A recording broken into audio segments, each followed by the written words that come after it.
ในขณะนี้ยท่านใหญ่ประธานศูนย์กลางองค์การพุทธศาสนาสัมพันธ์ลาวกำลังแสดงพระธรรมเทศนาในโอกาสที่ลงมาเยี่ยมตนนันยมในทั่วเมืองสังทองนครหลวงเวียงจันทร์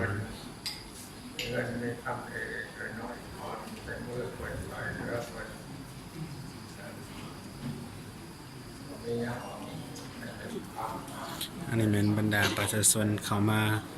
ตอนรับฟังพระธรรมเทศนาจากพระเดชพระคุณประธานใหญ่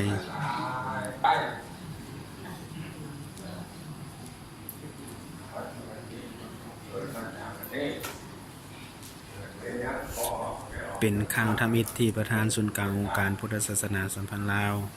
ได้ลงมาเยี่ยมยามพระสงฆ์เมืองจังทองหลังจากที่ได้ขึ้นมาหักตำแหน่งเป็นประธานศูนย์กลางองค์การพุทธศาสนาสัมพันธ์ลาวองค์ที่5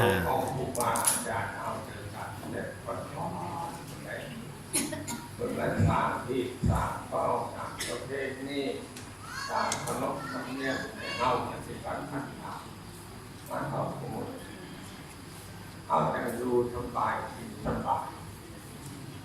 ไม่ออกที่มาเชื่อ